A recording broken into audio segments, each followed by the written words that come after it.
この番組はご覧のスポンサーの提供でお送りします。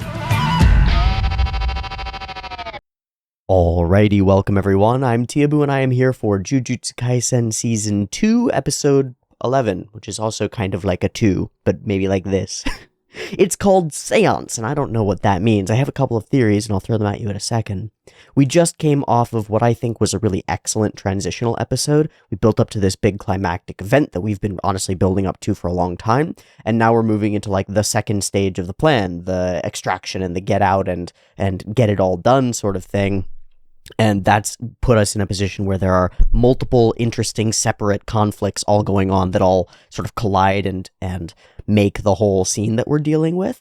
It reminds me a little bit, it's not as like in-depth in its setup, but it reminds me a little bit of the Chimera Ant Palace Invasion arc portion because of the multiple things and multiple battles all going on at the same time that kind of all have to line up in some sort of a way for anything positive to happen. But oddly, that's true on both sides. It's true for Geto's whole squad or Brain Boy's whole squad, however we want to look at it, and it's true for our side as well. The main operation, sealing the boy, has happened, but getting out safely, making sure that everything goes down as planned, hasn't happened yet. And so now we're in that scramble after the bank robbery has actually occurred to get away from the cops. And it's pretty cool. Our setups are Mei versus Finn and Jake from Adventure Time, a group, unknown exactly who, but Itadori is probably going to be among them, seeking out and fighting Grandma and her two good boys, one of whom has like Jimmy Neutron hair and a glorious mustache, and the other of whom looks like a gangsta, sort of gangsta-y. And then the most interesting one to me, we have a little bit of a race between Mahito and Jogo, of all people, because they've come at odds against each other.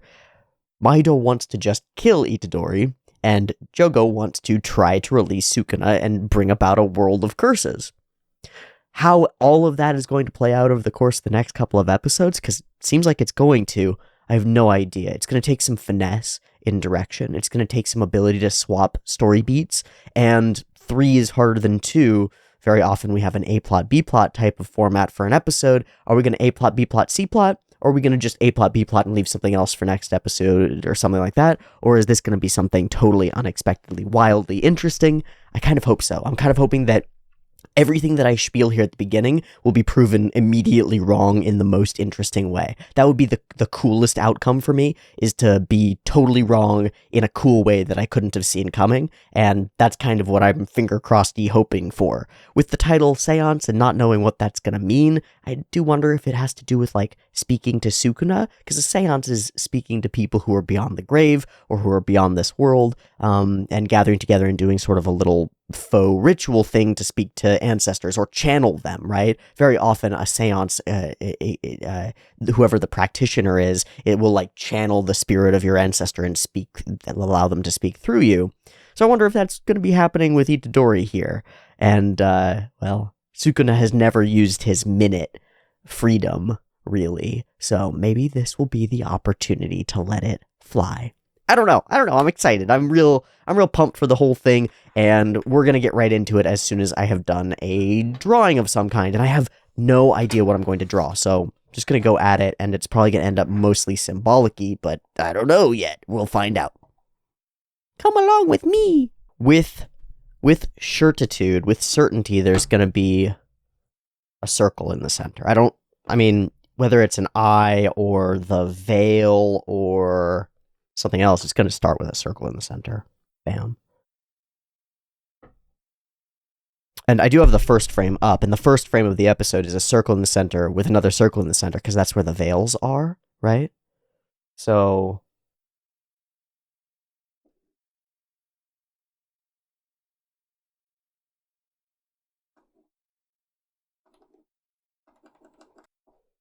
One, two, three, four, five. I've only done 3, and there are 4 veils. Yeah? So maybe I need a bigger circle. That would be a good thing to have, would be a spino compass for tracing circles. That would be a really good thing to have. I might buy one of those soon. I guess I could Could fake it. As long as I'm willing to let it be super sketch. It doesn't have to be perfect, but it's going to be better than me just like freehanding a circle, yeah? Okay, that's cool. So that brings us to like a larger space. And then I think what I want to do is make those spirals go the other way. They're not equidistant really, but that's okay. I don't really care. Oh yeah, not even close to equidistant. But it's okay, because like the patterning still works. So cool. So cool the way our brains go. It's kind of like a Sharingan, but it's also a sweeping of everything together. There's a feeling to me of like looking down a drain, or a black hole, or a collision point, or a gravitational point, something like that. I don't know. It's definitely fun in terms of, like, I think I've talked about how I like certain curves just aesthetically on their own, and this actually ends up containing a lot of them. There's something about a curve that melds in relatively seamlessly with a circle that I find really compelling. Same with like released from a circle. Oh, I didn't mean to do that, but now I have. Same with released from a circle, like exiting orbit or getting enough speed for rotational momentum to turn into angular momentum. I think those things are kind of cool. They're cool. Just the way that stuff lines up with itself or with other stuff. I'm gonna make these really sketchy. Oh, then it really does feel like something's being pulled in, condensed, solidified. And I chose 8 lines of spirals for Buddhist reasons, you know? Oh, actually, that's something that I want to talk about. As soon as I'm done with this. I'm almost done. Okay, yeah, no, that's very fun to me. Totally symbolic. No intent toward real meaning. Just what I'm grabbing out of it about it being like a spiral downward or something like that. But it's also very much an eye. Also very much a bird's eye view of our literal physical landscape that we're in. Very interesting. And also perhaps a wheel. An ever-turning karmic cosmic wheel, perhaps? Yeah, there are 8 spokes to it. So, speaking sprechen of 8 spokes to it, I was at a little bookstore. I was actually on a date, which was very cute. I was at a little bookstore and I found this book, and it's reading Buddhist art, and I flipped through it rapidly, and then decided that I very much needed to buy it, because I went on this date immediately after watching Jujutsu Kaisen. Went like the next day on the date. It was like, oh, if I had that, I might be able to understand some of the things much better. Everything from just giving the basic story of the Shakyamundi of Siddhartha Gautama, the Buddha, would have given me some insight and made me recognize the "in all heaven and earth I alone am the enlightened or exalted one," as he points upward and points downward, and there's all this symbology toward it. I would have gotten that, and I didn't get that. So this is something that I'm going to be spending time looking through and reading through, and potentially using as a piece of reference material for Buddhist art of all sorts. It's really cool. It's really in-depth, and it's got these cool situations where it shows the actual art, and then it shows like a diagram highlighting the aspect that's being spoken about. So in this case, it's the kind of embrace and the sort of symbolism that's going on, and the particular objects that are being held, and the deep sort of multi-layered symbolism that people who've grown up in a culture like this will be able to read relatively quickly and simply, whether it's the weapons of guardians at temples or the particular hand signals and positionings of the bodhisattvas or anything else. Those things are not things that are necessarily accessible to me as someone who grew up in a Western, mostly Judeo-Christian background sort of nation. So this is really cool to have, because it gives me more insight into the cultural background of most of the art that I experience, which is Japanese and comes from a distinctly Buddhist tradition. So, very, very happy to have this book. Very big recommendation on going to used bookstores, because you can pick up cool books for pittances. And pennies, and it's very nice, and it's also a very fun just time and place to be, and a cool space, and I highly recommend it for dates if you have any of those. Yay!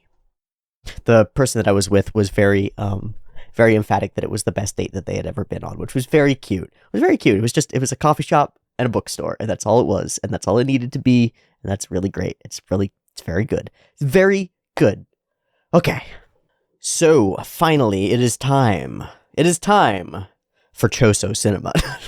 Some people really got very upset at me for making fun of Choso, which is really interesting at this point, because he hasn't done anything to, like, prove himself. He's kind of shite. he's kind of just not doing much. He's okay. He's all right. I'm gonna keep shitting on him until I understand why he's everybody's best boy. For now, I'm gonna keep poking at it. It's silly. Man, there are a bunch of moving parts now. We've been building up to this for so long, and now it's like, wham, kicked into gear. All the things are turning. All the monkey wrenches are spinning. All the monkey wrenches are spinning.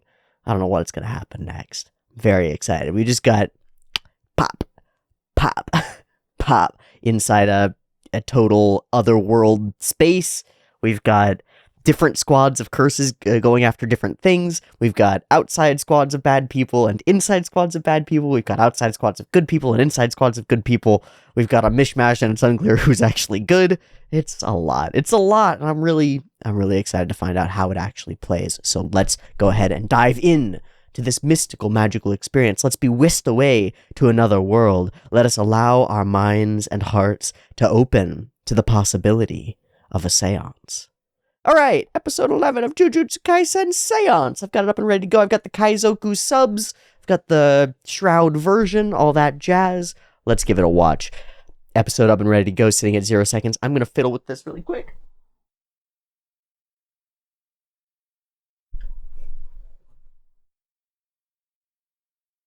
I really need to get like a frame or something that just sits there and is exactly right and is level and is perfect, and I can just put the thing there, and that would be good. It's actually a good idea. I'll try to remember. Episode 11 of Jujutsu Kaisen up and ready to go. It's sitting at 0 seconds. There will be 2 versions, picture-in-picture in the description. Timer on YouTube. Beep beep timer to count you down. Early access on the Patreon. So much stuff. Beep beep timer to count you down. Let's go.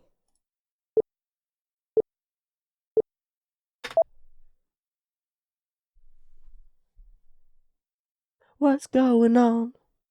Oh, we're already in an interesting animation space.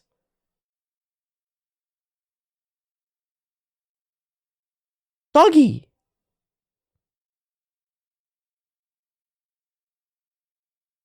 Good doggy!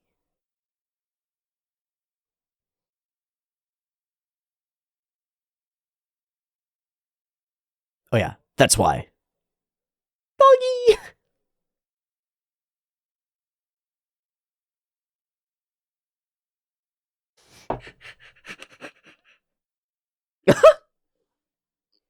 Doggy! Hungry.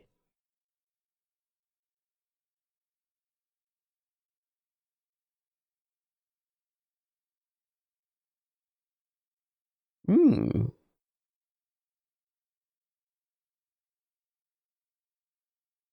They were outside.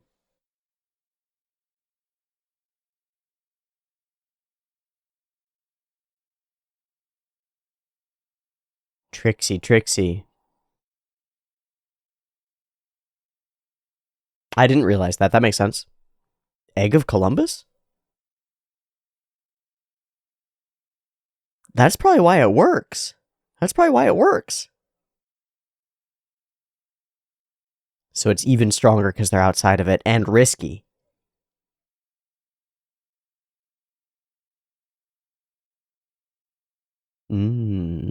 They're up on top of that building that's in the background, right? It's right there, yeah. Hey. Wait a second. They just did. What a guy.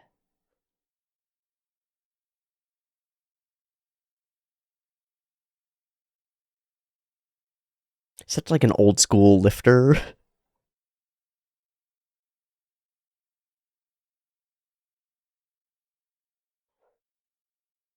Oh, we're in the raid redemption now. Let's go. They could just jump. Oh, fuck. They're already up and flying. Let's go. Oh, Hell yeah, they're handy! We Alex Rider now with yo-yo wires. I don't know where that came from in my brain.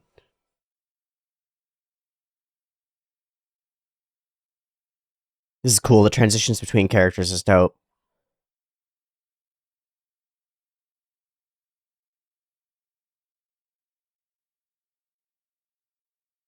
All the pieces that we already know.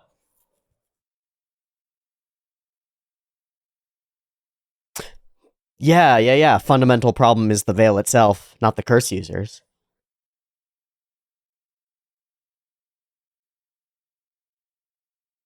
Mmm. Ooh, okay. Yeah, this is lovely already in an animation sense. It's very different. Why is he so pleased? Yeah, he's totally unfazed.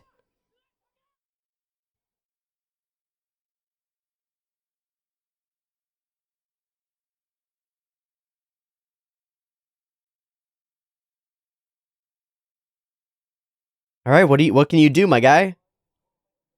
Aw, cute Kohais? Yes, sir.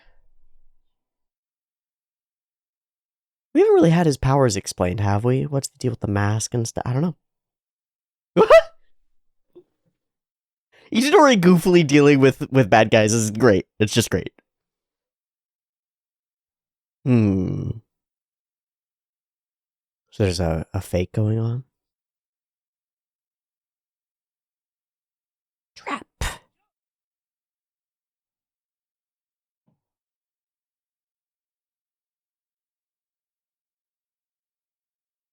Ah. He's gonna be so strong. Yeah. This guy scares me. We got a 2v1 though. Shadow.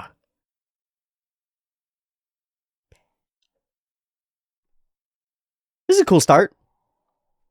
The animation style is quite different. A lot of like non-existent background in stuff.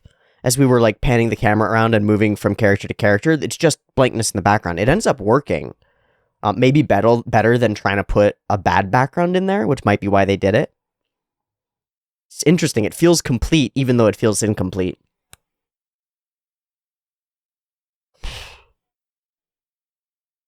The happiness and dance is just... That's so perfect. Mahito's such a great villain. He just loves being a villain. He's really into being evil.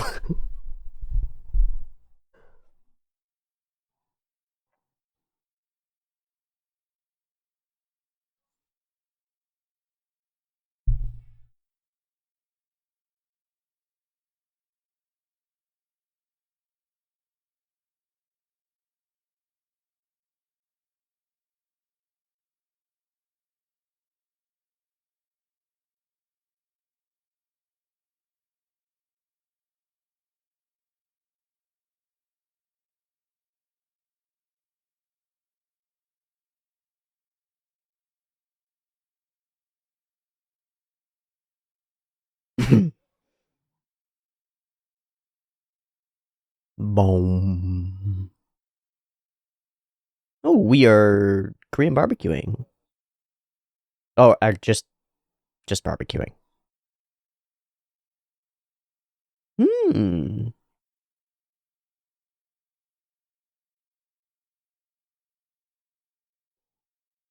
Smart.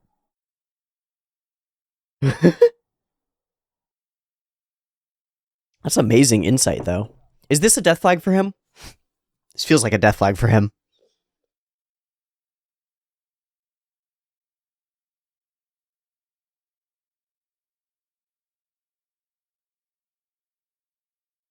Very much like salaryman culture. Mm. Ooh, beast summon? What? What is his technique?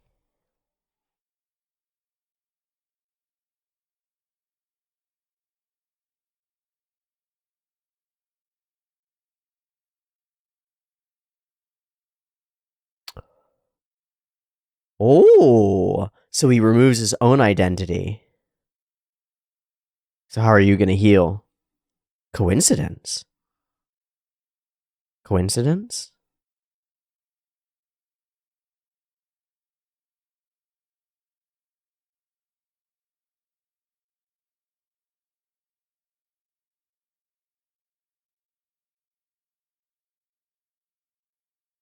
Flow like water. What is this guy's deal? He's very fast. And totally unfazed. Resilient, too.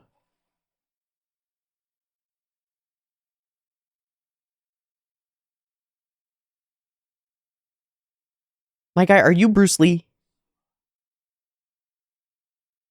I feel like he might be Bruce Lee.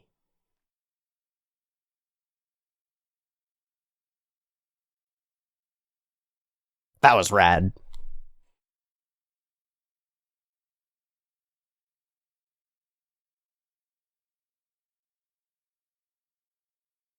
Keeping up with Itadori? What blade is that, also? That's new. Unfazed. Same with the other guy, too. They're tool users, yeah? Okay, so what have you just done? This is very interestingly paced. It's not my favorite yet. Yeah, but it might be more than that. It might be poisoned or cursed or something.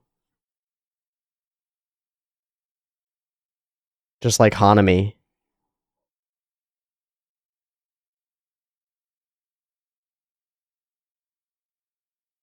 Uh-oh.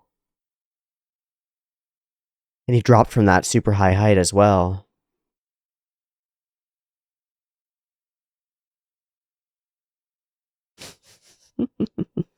Hmm. Maybe it's like the grandma's prayers are protecting the sons. Because he seems to be so interested in protecting her. And then totally unfazed by most of the damage. Yeah, but he keeps going. I think his life depends on it.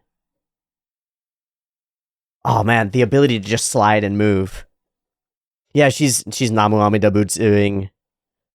And it's giving him power.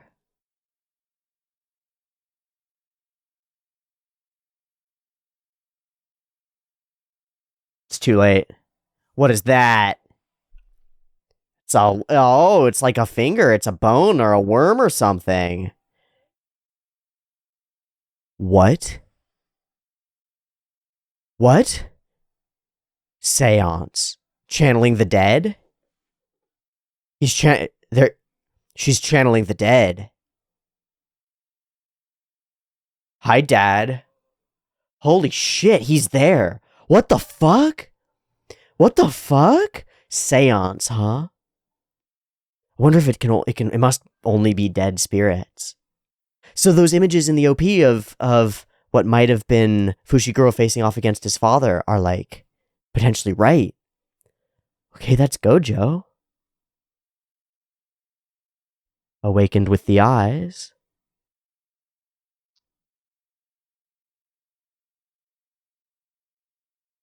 Hello. Is this the Gojo clan?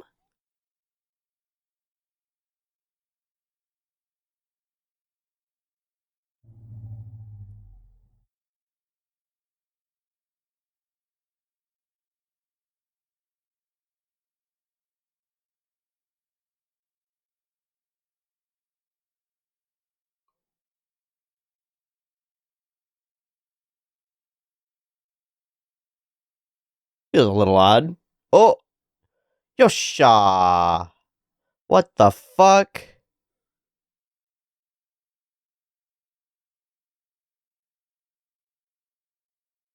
That's the grandma herself?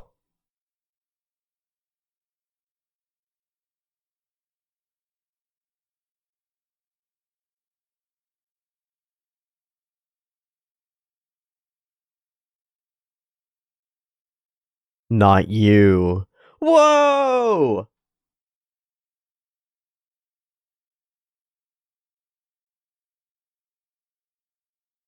Faces.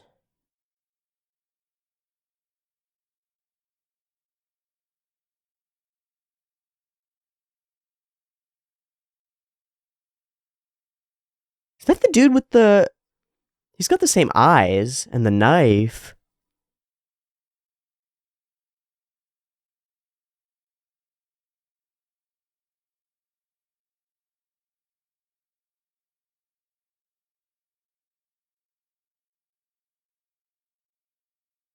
Shape changers?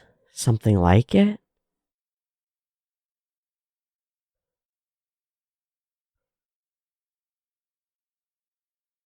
Carrion.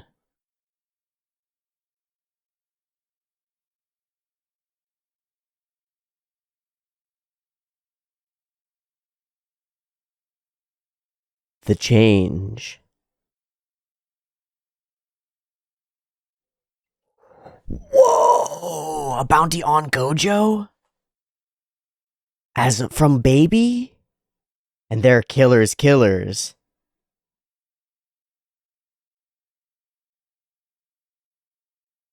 Ugh.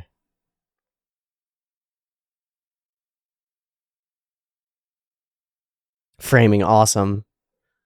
Its edges and corners and side spaces. Hey, kiddo! You already powerful enough to defend yourself? Oh, she fucking feels it. Holy shit, they fucking feel it. They know that they're being seen. You will do nothing. You will do nothing. Come on. Come on. But now if he's out of the way, freedom once more. Whoa! Fully ran away! Whoa! Money's not worth it. Balance? Balance. He's fully... It changes everything. It changes everything. Yeah, the game changes. Yep, every revolution, every half revolution. A new breed. And now there's a monster on the loose. That is him, okay.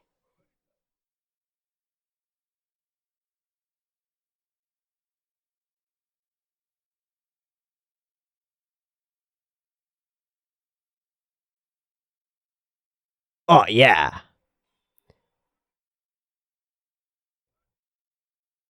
Where is his resilience from, I wonder? Like, what is that technique? Maybe he steals it from other people?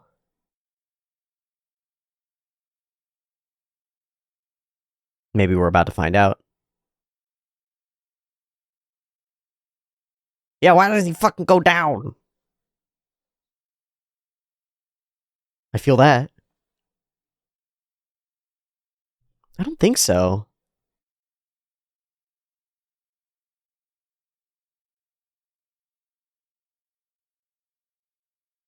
That's not gonna work.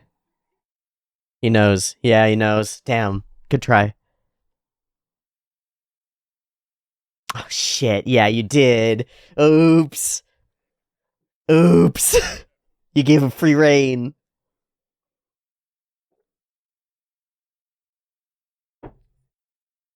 We got a chance. It was a bad lie.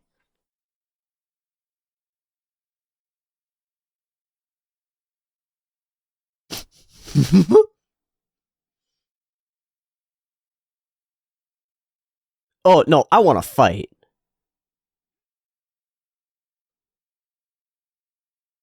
Bunny! Bunnies! That's new. The most powerful technique. Oh. Oh. Oh.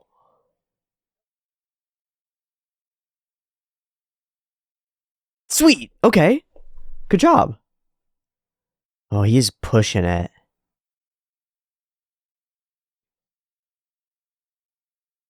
Against him, too. Does he gain his physical prowess?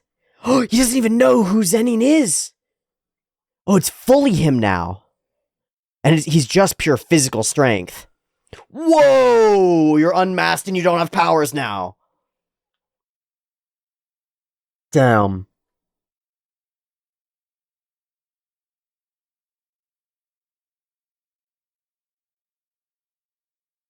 It was a death flag for him.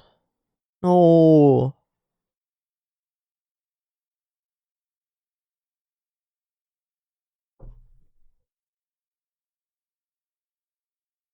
At least you can communicate. That was really cool. That was dope. Let's go. Oh, double let's go. Drop an elephant on him. Drop an elephant on him.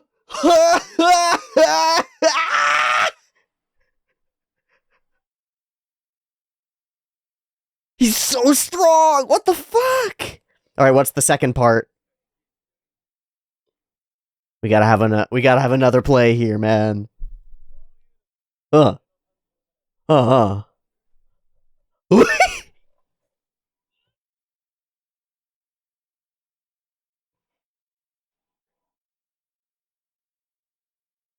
Maybe he's got like a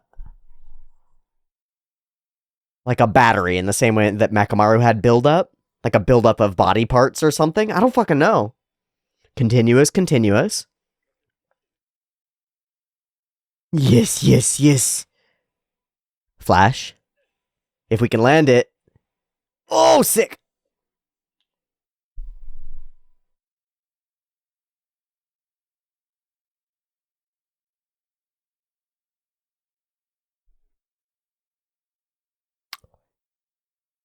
Oh. It's Dune Shields. So if we just don't put everything into it. We were hitting him with really hard things to get him to think that we were going to hit him really hard this time. We're going to hit him really... Oh. We hit him really softly. Whack. I don't get it. Oh, yeah, what'd you say?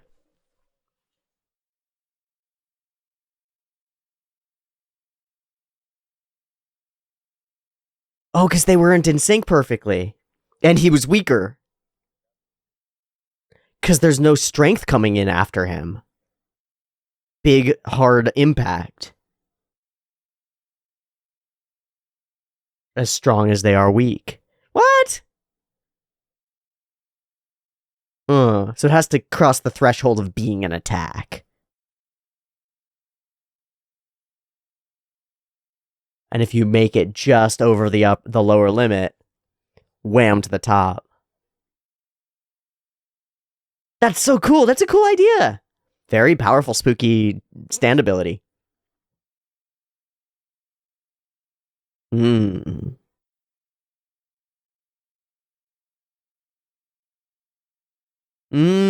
that he has to adjust for the strong one. Oh, they're so smart. Good job, boys. Good job, boys. So we'll hit him with really hard, elephants and cars and stuff. So that he's prepped. That's so smart. Get fucked.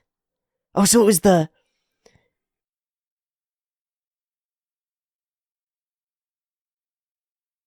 Wham. Just back and forth, baby. Perfect.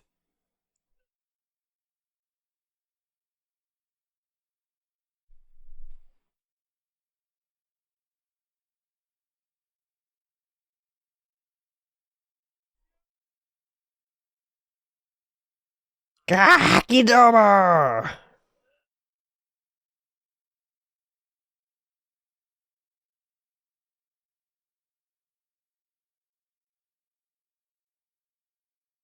Boink. Figured out the threshold. Nicely done. That's so cool. It's all a tricksy game.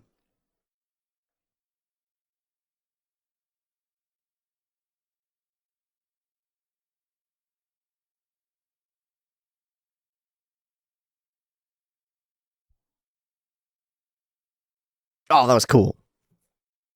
Reminds me, there's a momentum game that I like to play with people. I learned it when I was camp counseling. It's a momentum game, and you can play it with people of rather dramatically different sizes because of the nature of it. You stand with your feet together, and you reach out like this so that each of you is like able to touch the other's shoulder.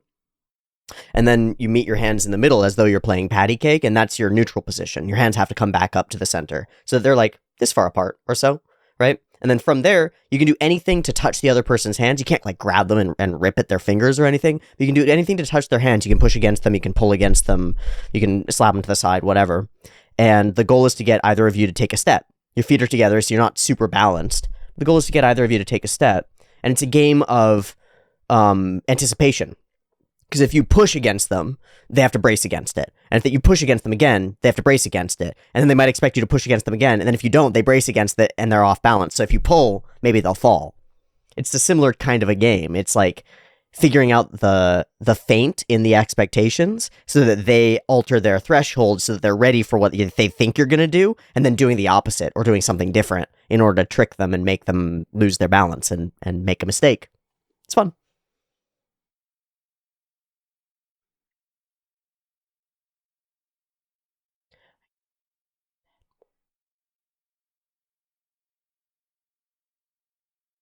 I did. Ooh, that looked like Maki.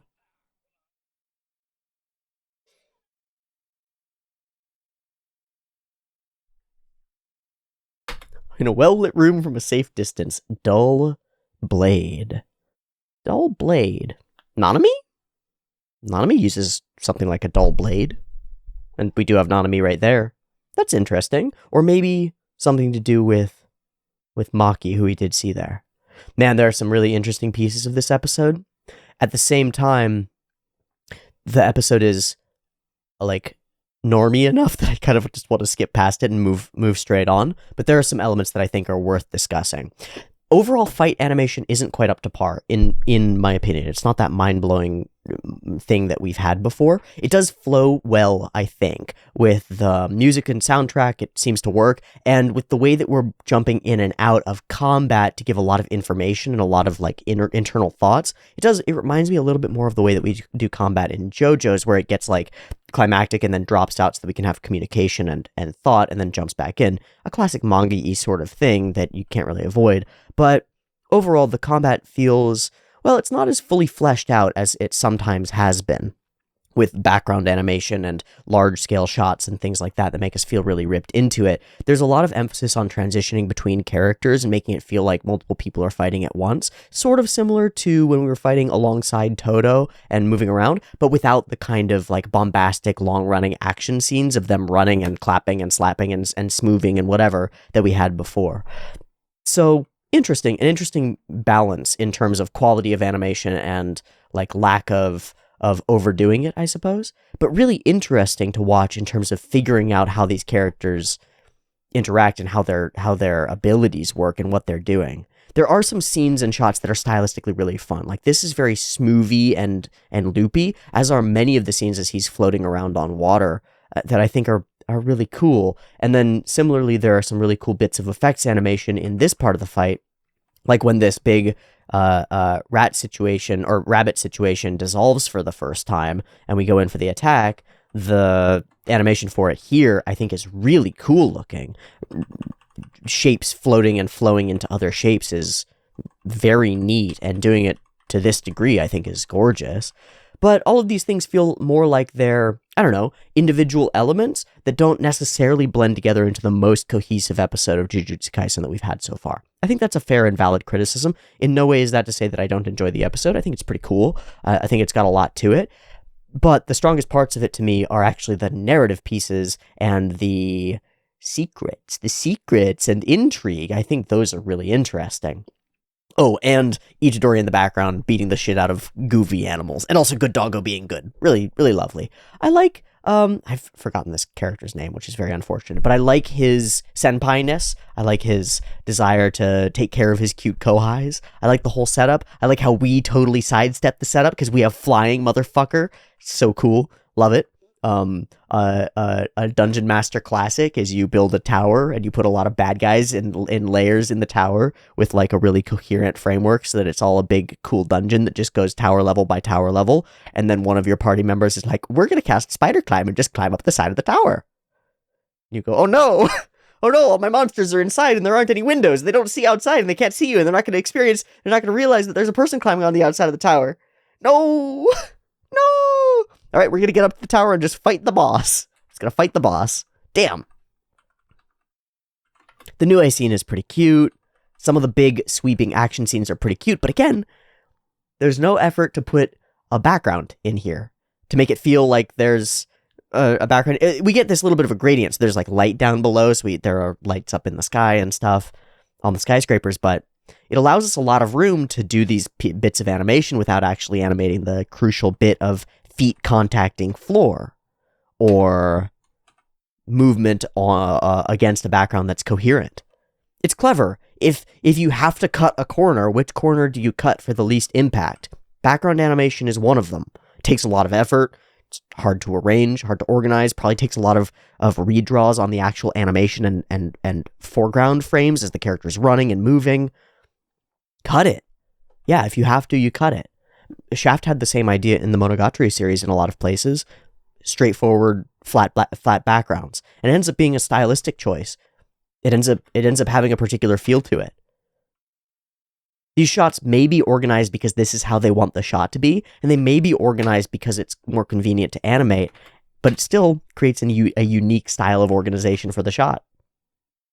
There are some cool bits of glorious animation too, so I'm fine with those trade-offs, I think.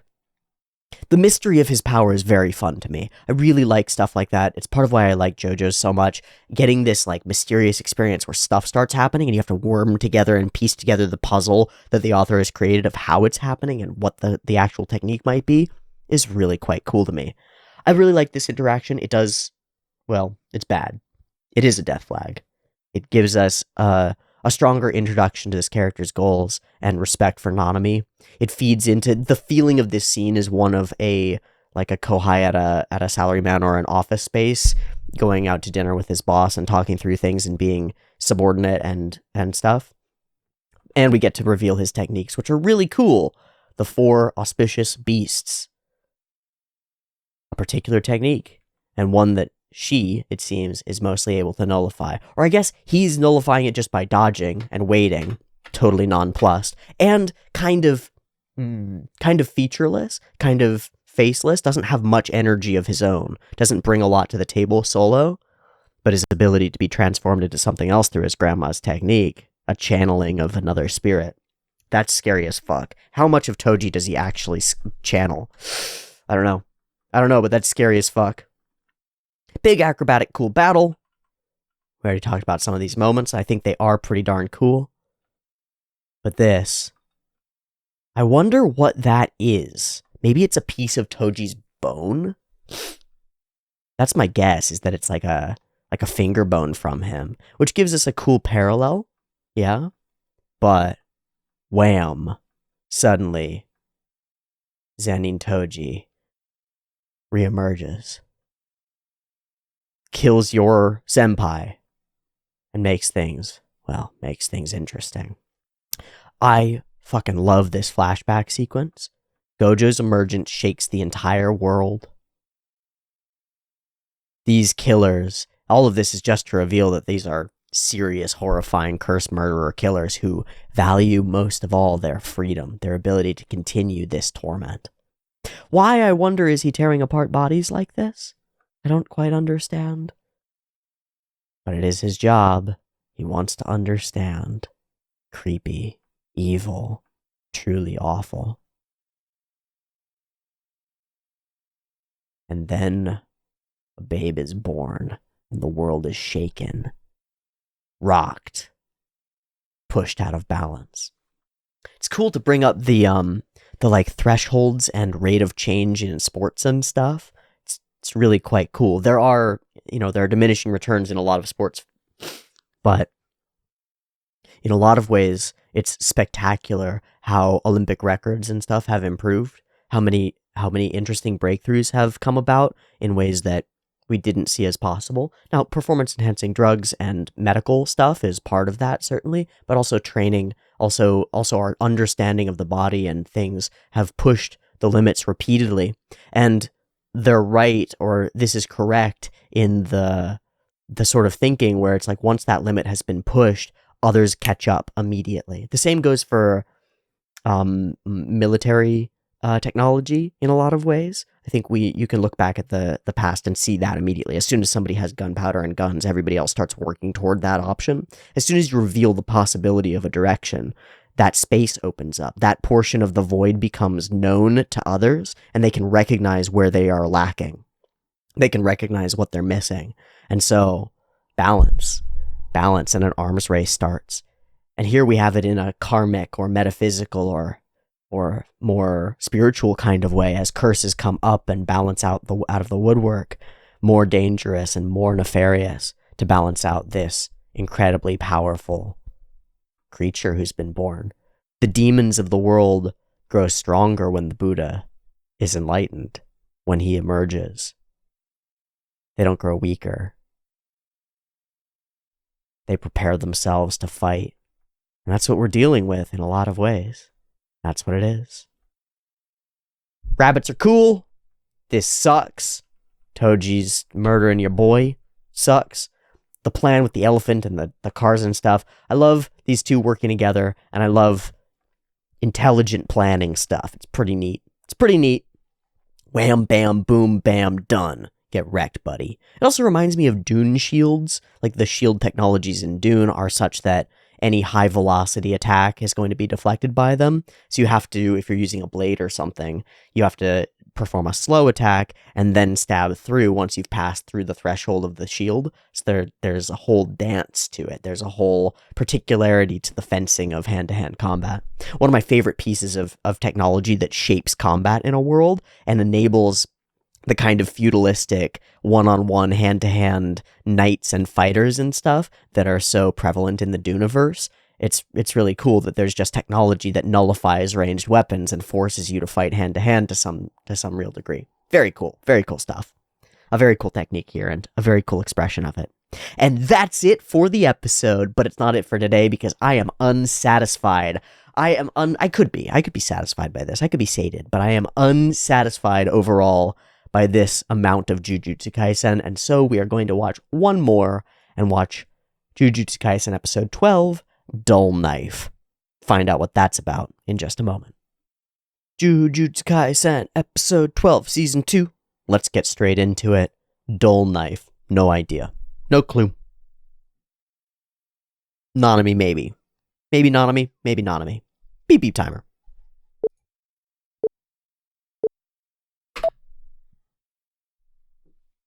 Tech and oh, Nanami stuff. Nanami stuff.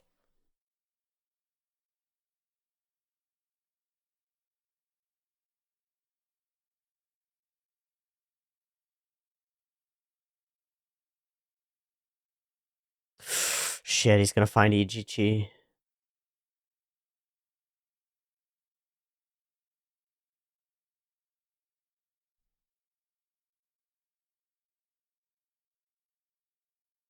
Oh. Damn.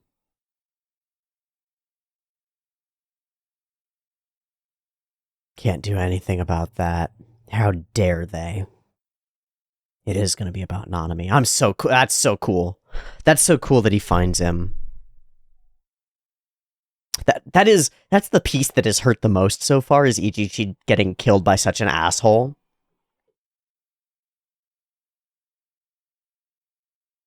A dull blade can cut back. Let's go, Nanami. I love there's an immediate air to the camera work around him at the beginning there. He's so centered. He's so in uniform, you know, and confident in his position and how he moves, how he observes the space around him. And then righteously frustrated and infuriated, I'd say. Good.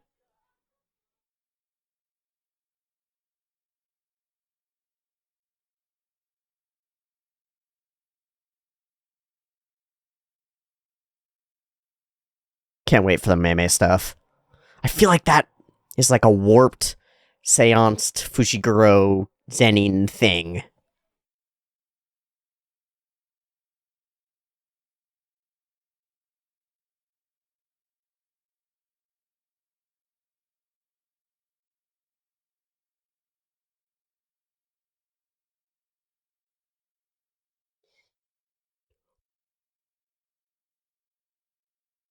Oh, meme stuff! I know you can see through burbs. Holy shit! That's the whole... This is so kinky. Always. Oh, so she's pure physical plus burns.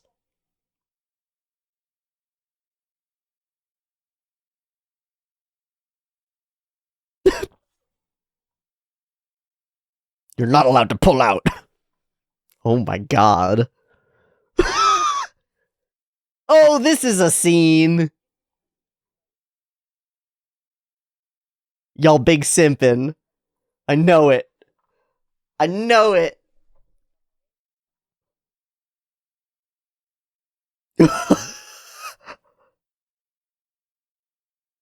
Doggo just disappeared.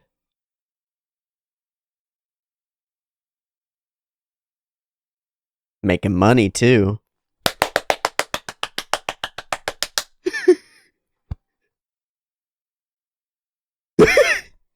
I wish he held up held up a sign. Applause. Ah, this is awesome. No.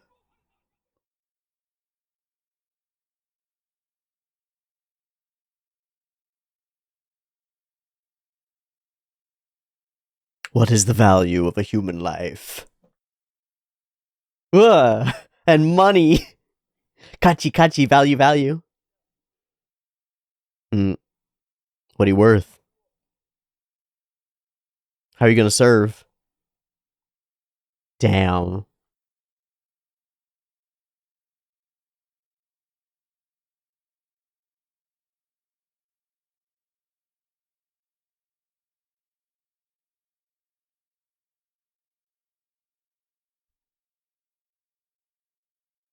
Bye.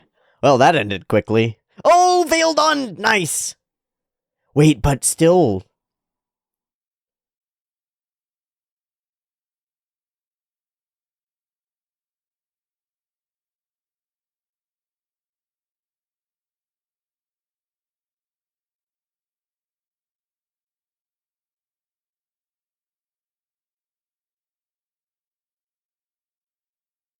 Cool.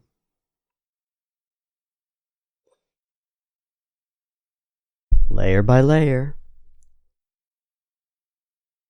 No, do not leave him alive. He's so bad. Ino-san. What did he just feel or see?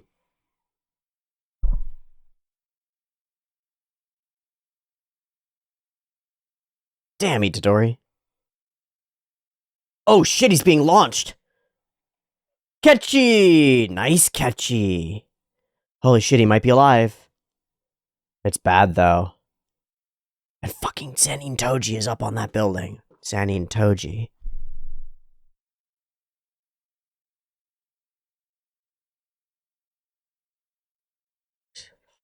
Can only maintain it for so long.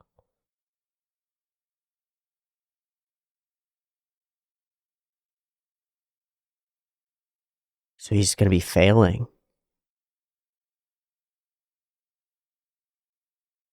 Dude, that might be a spirit you don't want to seance in.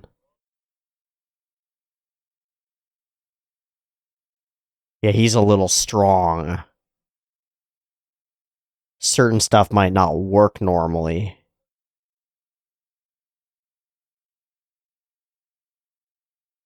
Oh, he just immediately figures it out. The body, not the soul!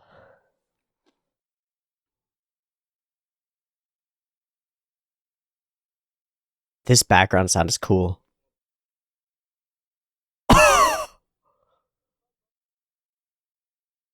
We're back to that cool stuff. Impossible. It's happening.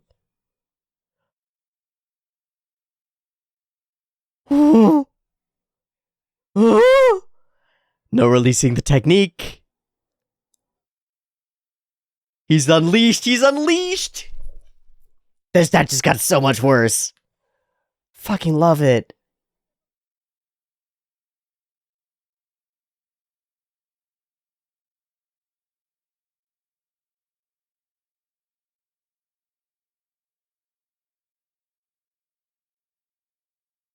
Motherfucker!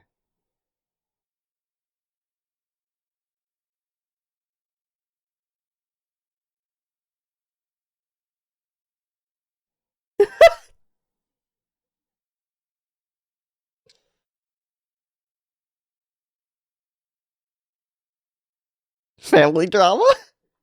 Have fun. Maki, don't you dare self-sacrifice. You're not allowed. You are not permitted to self-sacrifice. Okay, he got his shit kicked in though. Whoa, whoa, whoa. My guy.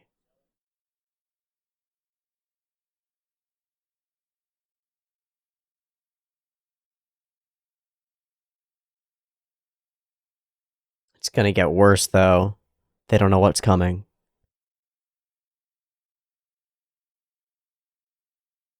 That was really cool.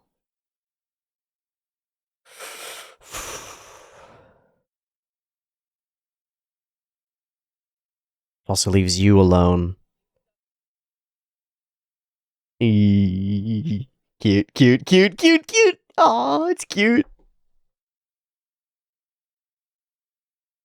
I don't think he's got much left, man. Maybe nothing. Better. You better. It scares me.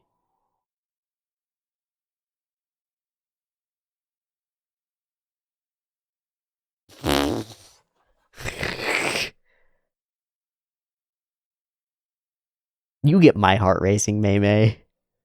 Alright, Gato. Ooh, lovely, lovely pair of running scenes. Oh, trio of running scenes. Yes! Can we kill him? I really hope we can murder this guy.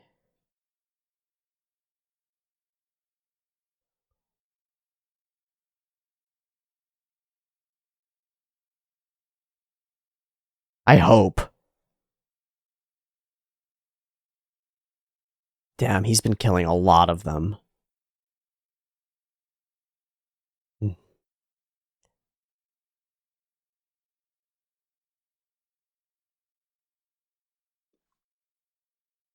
Nanami's just walking past all of them.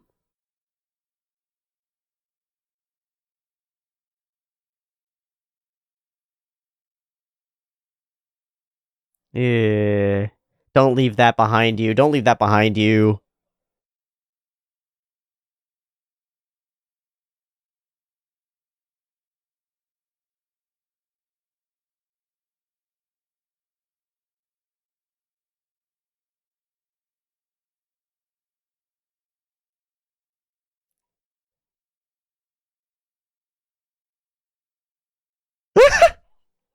He uses a sword. It's pretty close.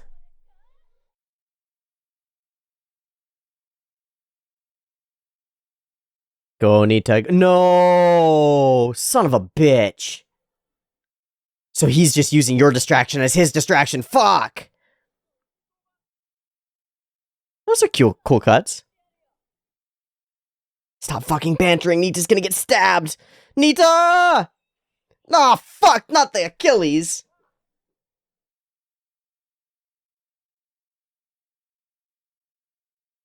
You just got played. Shit.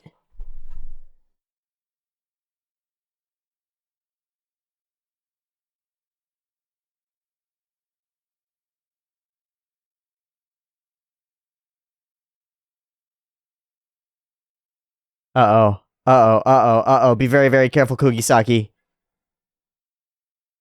Be very careful. Yeah, he's more dangerous than you'd think. Shit.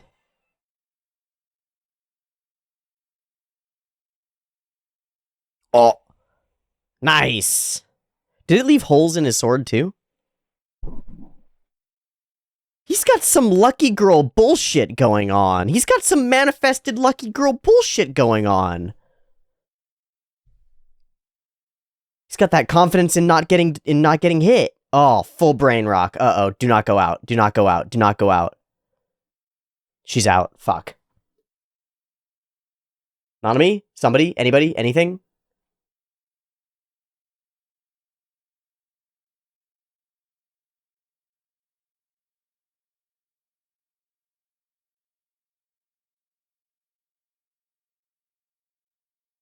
Ba ba ba ba.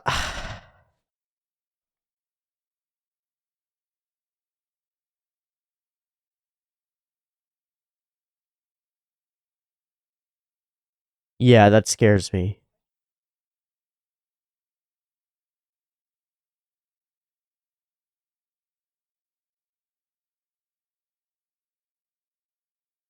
What bullshit are you working with, man? He just wins, right?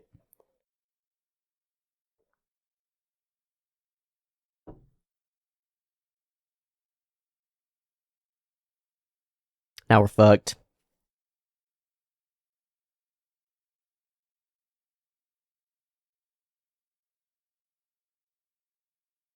Keep him talking. Buy yourself some time. Get your brain rocked. Yeah. He doesn't even care. He's just here for the funsies.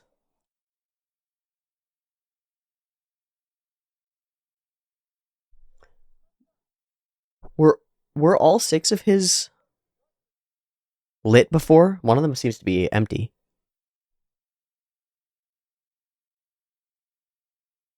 Oh, she's moving. He's gonna see. He's gonna notice.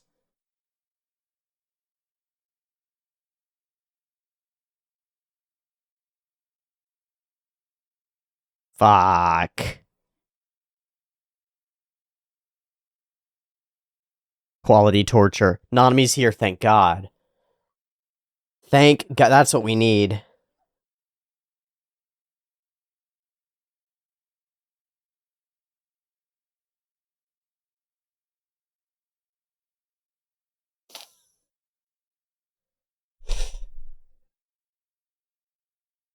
Ah, shit. Still rocked and dazed. Where is Nanami? Where is the boy? All right, we're setting this up that it's gonna be a cool quick save.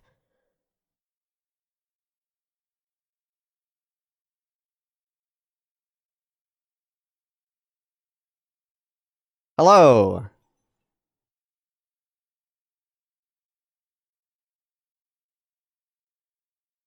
Hi there. Overtime. Good. Yeah, that distance. Good.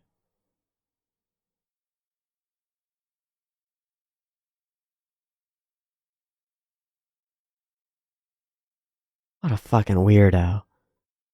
What a fucking weirdo. I don't like him. I like him even less now that he's killed Ichichi. I like him even less now that he's torturing people. Let's kick some ass, Nanami. I'm so into that. Let's go. That's the one. This is the guy. This is the guy. This is your boy.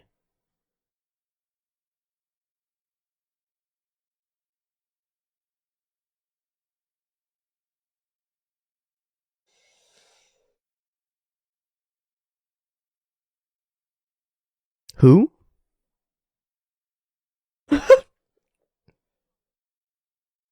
Fuck yeah, Nita-san! Oh!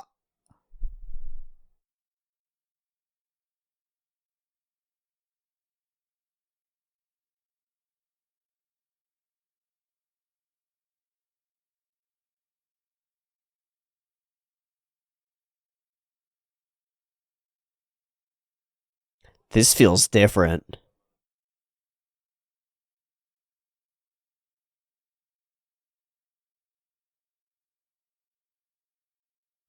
It was right on. That was right on. Let's go, Nanami. I'm so glad he's here. Woo! He's so mad. He's so angry. Hey, yo. What is your technique, then? I love seeing him afraid. Oh, he's got one less. He's got one less. He's got 6 lives. He's like a cat. Beat him out of him. One at a time. Oh, the shadowing's so cool. That's dope. You should know. Mmm. Ding.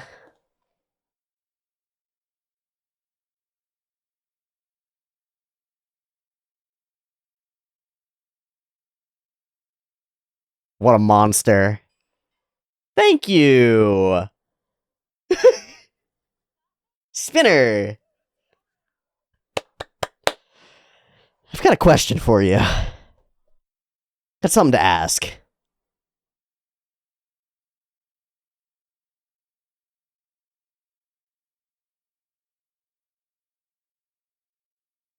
These faces are so cool. No, you're not. You're so glad you did it. Yo, go after him. Don't let him get away. Do not let that fucker get away. Unless that counts as a life as well. Ooh, smush. God, that's cathartic. That's so cathartic. It's so good. Good job, Nanami. Yes. Yes. That's a first grade sorcerer. Yeah, man. You do just get to see him in overtime. No, don't leave him. Don't leave him. No, he's still got lives. Yo. No. He's a sneaky fuck. Whoa. Uh-oh.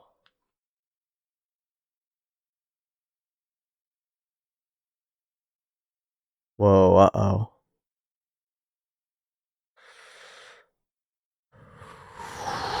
Ooh, that's a thought to have. And to dismiss. Yeah, no need for allies. Ghetto, though.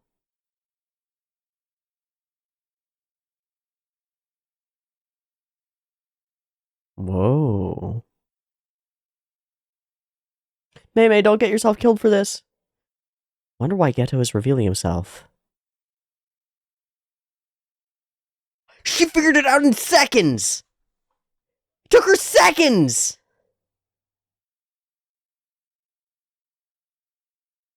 Smallpox! Is it not a fake? Fuck.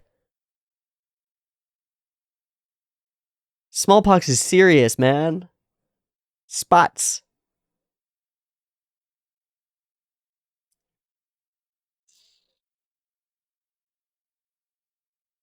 Son of a bitch. Just leave you with smallpox and it insta-domains? It instantly domained!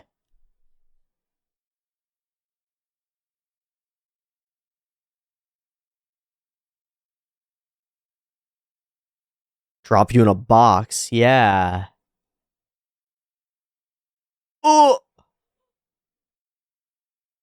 And drop a shrine on top. Mei's so dope.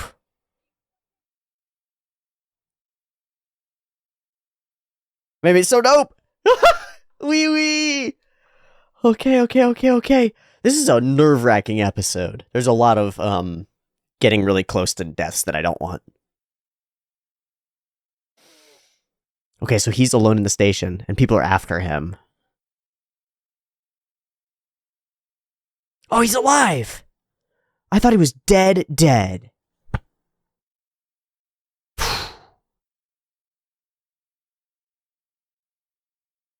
Yeah, information gating is so huge for the whole situation.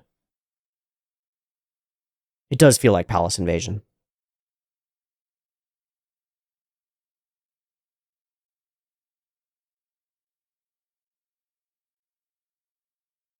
I'm just gonna get hurt. Damn, that hurts a lot to hear for Nobara. That's gonna be a pivotal moment for her.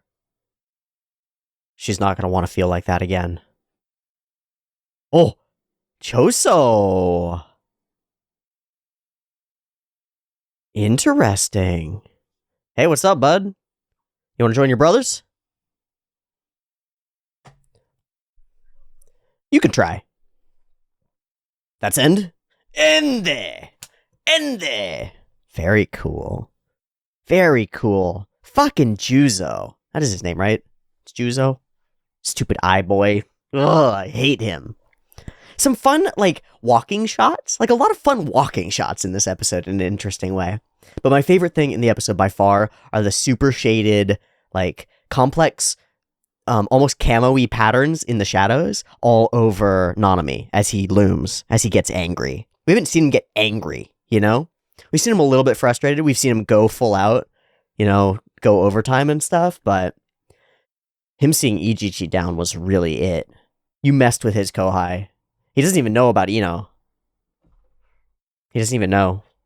That would do it too. But he sees Ichichi down. Man's on a mission. Walking past all of the supervisors. You chose the wrong block, man. Wrong job, Juzo.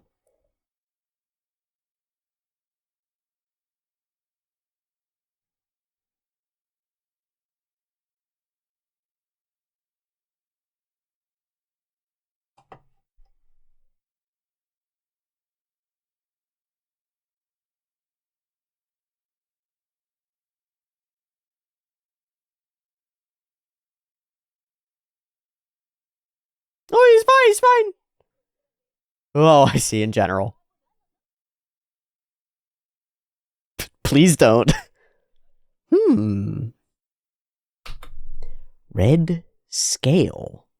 Choso blood, maybe? Like weighed on a scale? I don't know. That's interesting. So another piece of setups, like so many things actually happened and were followed through in these 2 episodes, and then we end up with a bunch more setups as well. And some threads missing. We've got this setup for this Mei fight against an extremely powerful special grade curse, which is really interesting. Got a powerful sorceress versus a powerful curse. We've got Juzo being catapulted over here, but he's still got 2 lives left. So he could very conveniently or inconveniently appear at many points, very much more damaged, right? Like, very much more damaged, and we're much more aware of what his abilities might be. But he, Nanami leaves Nobara and Nita-san alone, and Juzo's got a taste for blood and violence and killing the helpless.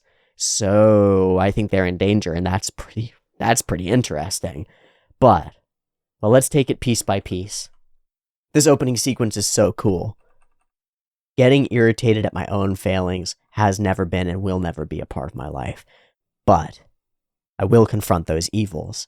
And it keeps on with that thread, that like almost a mantra, like he's repeated it, like he's thought this before, and then it's interrupted. Flash. Motherfuckers. How dare they? How dare they? The slow hold on this shot, the hold on an emotional face, amazing. What is this, I wonder? Who did he lose there? Whose face is that there? I don't know, but it means a lot to him.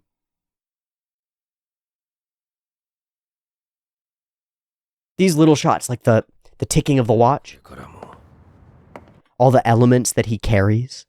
It's like his suit of armor. It's like he's in suit. He's in uniform. He's in feel. I don't know how to put it. It's spectacular. It's really cool. This episode is tonally gorgeous. I think it does a very good job. And it has a lot to do. We're switching between a lot of spaces. I'm sad that we skipped this fight, but apparently it didn't matter because this guy was nothing compared to Mei. And so instead we just get to have her be incredibly mommy-dommy and have this hips swaying shot that I think probably made a bunch of people explode, which is cool. Just talking it through would be kind of a chaos dom. She's great. This is so JoJo's. This like offset, off-kilter pose sort of thing with a thing behind and a weapon. It's so JoJo's-y. So is this. It reminds me of like Chocolat and what's his face. It's so cool. You don't even understand. You don't understand at all. And wham, the veil goes down. Okay, running after the boy. I like that we don't really see what's going on. It's just Fushiguro does it, and then we're both in action, in total trust, in sync with each other, and then taking the action that we need to save this life. Bam, wham, done. Just at the last instant. But then, maybe the scariest questioned wrinkle. You dare give orders to Zenin Toji? Oh, I split the body and soul, and we come back to that wonderful interest. bodies and souls, form and function. But he's a little bit different. I wonder if it has to do with his, it's not a blessing, but his like contract thing, his God's thing. I forget what it's called. I wonder. I don't know. My body is special. It overwhelmed. It's got enough soul in it to overwhelm. It really comes back to that fundamental question that Mahito was talking about before. Is our souls, and does it change based on your technique? Souls or bodies? And then has echoing implications for the real world in terms of the mind-body problem and how embodied your mind really is. If we were to take this isn't possible exactly, right? But if we were to take your brain and put it in a totally dramatically different body, and there weren't rejection and stuff, what would happen? Would your existence change? How much? Unknown. How much of you is your mind, your soul, if such a thing exists? It probably doesn't in most sense. It's probably an emergent property of a very complicated body. So you capture the body of someone like Zenin Toji, who's so strong, who's so in tune with that body. You better fucking watch out. But I don't know. I'm really curious what the actual mechanical consideration of this is and what it is that makes Zenin Toji able to transcend. It's really interesting. It kind of reminds me of the way that Sukuna has transcended. Sukuna was a human and a curse user at one point, right? But Zenin Toji is something special. That's so cool. This little screen effect where it like semi-zooms, whoop, and he teleports is such a cool little effect. It's got such an impact on me. Oops. Oops. Oops, Grandma. And now there's nobody to turn him back into the grandson. I wonder how that's going to play out. Go and kill sorcerers, eh? His own son is out there. Whether he'll recognize him, I don't know. There are some other Zenins out there, too. People he's not a big fan of. The dynamic between Maki and grandfather is really interesting. His, like, total unwillingness to do anything, and her, like, I'm just gonna do it and ignore him, don't help him, don't enable his bullshit. Ino down. Ijichi down. I think this interaction's powerful. What are our priorities? It brings us back to that priority conversation in the first, like, God curse thing, reveal. It brings us right back there.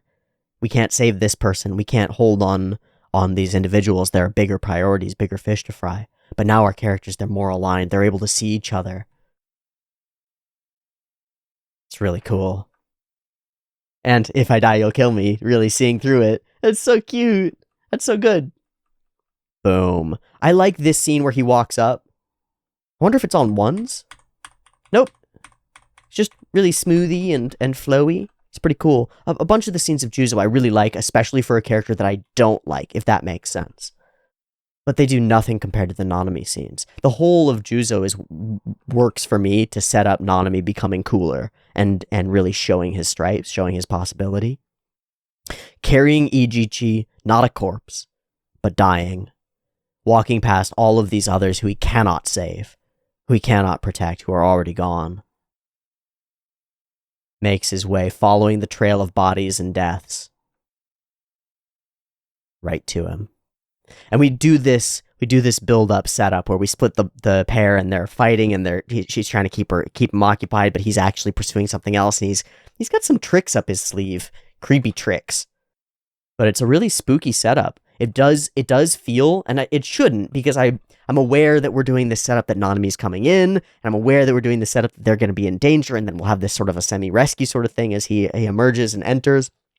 It's like the flip side or the reverse of the moving up to the Mechamaru door. You know, we're going up to the Mechamaru door to go see Mechamaru. We're going to go find him. We open it, and we've been shooting these two sides of the thing back and forth to make us feel like they're in the same space, even though they're not. And then we reveal when we open the door that Mechamaru is far away. This is like that, but instead the question that's in there, the tension for us is, does Nanami get there in time? Is he going to be there at the right point? We know that he's moving, but is he actually moving to the right location? We don't know. So it creates all this tension for us. And I think it's gorgeous. I think it's awesome. It really worked in terms of tension for me, and it helps that I really dislike Juzo, and he's so murderous and genuinely evil and cruel. It's really cool. This cut stood out to me as fun and flowy and kind of goofy. Even though I'd say the quality of it isn't spectacular. Like, overall quality of the way that his face looks and the way that the animation looks is a little bit off in a lot of ways, but I still like the flow of it. It's very dancey and goofy, and it gives that attitude of a guy who really doesn't give a fuck that he's in a life or death battle right now. He's just having fun causing blood and murder. Yeah. Fucked up. Cool way to reveal and show us his power going. Just a bunch of cool elements in the fight. Nobara's not cut out for it. I love this. You worry so much about the blade that you don't look at the handle. And then, out of nowhere at a distance, rocket punch rattles the brain, and that's all you need. Down for a 10 count, maybe more. That puts you in a helpless place, where you can just be stalked by this monster and loomed over. Terrible. And then, in the last moment, bam. Guess who's here? And guess who's fucking mad? The slow walk up is gorgeous. It's got so much emphasis and effort and like, ugh, I'm gonna murder you energy to it. And I want it. I want that murdering. He deserves it. And so that's catharsis, you know? He really deserves it. You're fighting against a brick wall. It's overtime and he's pissed as hell.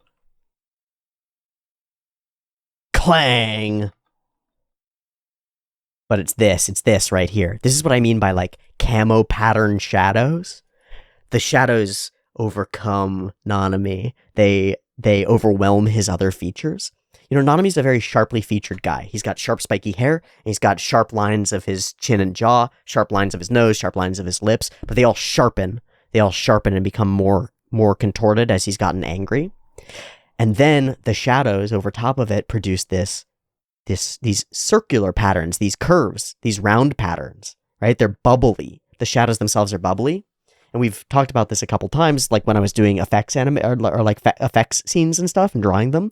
There's something much more compelling about curvy shapes and sharp shapes together. The contrast pulls us in. And so it pulls us in. It creates a multifaceted depth in Nanami's face and expression that's bolstered by the layers, the number of layers that we have. Like, here's our base color, let's say, or maybe this we would say is our base color because it's most of him. Here's highlight 1, highlight 2, and then base color, shadow 1. So it's 2 highlights, 1 shadow, and then darker shadows elsewhere.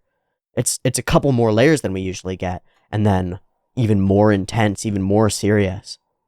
Sharp lines, strong colored curves, shadowed curves, and eyes hidden to make him even more monstrous, less relatable, and really, really tiny underneath that, very beady, very focused. It's a cool piece of expression work. It makes Nanami a monster, and in a great, great way. An unrepentant Terminator monster, righteously so. This shot reminds me very much of Geto in the shower as well, but the tone of it is quite different. Still, that close framing, because Juzo's so close to him, right? That close framing and that warping of space makes it feel like Nanami is taking over the entirety of the field of view, which is about right. Total psychopath. Absolute monster. We really cannot leave him out there, but we're going to. And then, setups for later. A little chat with Geto, and she figures it out in an instant. It's cool. Mei's cool. I hope that she does well against smallpox. It's kind of a killer. I don't know how the rest of this technique works. The domain, and then the grave, and then the smash. It's just, oh, you caught smallpox. You're dead. You're gonna be dead now. Good luck. But Mei is fucking sick. Applaud. Applaud. So we move from a bunch of setups that resolve and catapult our characters into new setups. Itadori versus Choso, 1v1. Mei versus Geto's curse first, then eventually Geto. Set. Nanami heading in his own direction, but Nita and Kugisaki in a scary position because there are scary people still around them. There's a lot going on. It continues to feel to me somewhat like the Palace Invasion arc. There are all these moving pieces going, and it's unclear which individual unexpected pieces might upset the whole game. The one that's clearly a monkey wrench in the works is Zenin Toji reborn. That's scary. That's scary. It took Gojo some effort to take him down the first time. I don't know if he's full strength. He doesn't have access to his curse worm and all his tools, so clearly probably not. But, well, pandemonium continues. Pandemonium continues. We're peeling back the layers of the veils one by one. We're getting closer to all their things, but at core, we're not going to be able to unseal Satoru Gojo easily. Not easily. We're not going to be able to defeat some of these upper level bad boys super easily either. Mahito's really dangerous. Geto's really dangerous. Hell, the Grandma and squad were really dangerous, and now very dangerous in a different way, because they've unleashed something totally unknown. This is such cool shonen writing. I'm really pleased with this. Yeah. How do y'all feel about it? You feel good? Feel like this is cool shonen writing? It feels like cool shonen writing to me. Feels good. Feels good, man.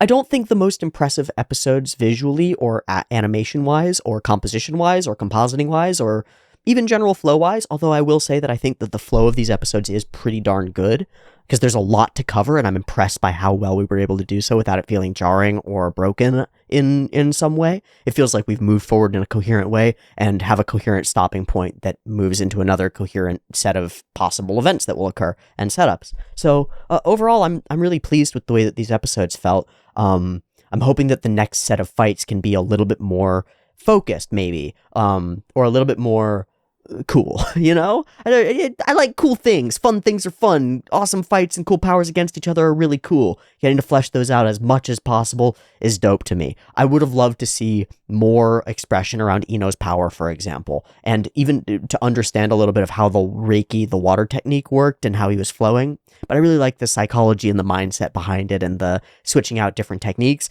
and it's a great way to build up Toji coming back, because he just emerges and whips his mask off and fucks his day up really bad. Ugh. On the other side, I really don't like Juzo. He's just an annoying brat shithead. Grr. We'll have to see about Choso. I haven't gotten enough time to find out yet, but we're about to next time on Jujutsu Kaisen. And with that, I think I'm going to say that's it. That'll be it for me. Thank you so much for watching this week's pair of episodes. I hope you enjoyed them as we move further in toward the center, where more dangerous things lurk for our characters to fight and find out. Thanks so much for watching. I'll see you next week for more. You can get next week's episodes a little bit early on the Patreon, linked in the description. Otherwise, I'll just see you next week on the YouTube. Much love. Peace.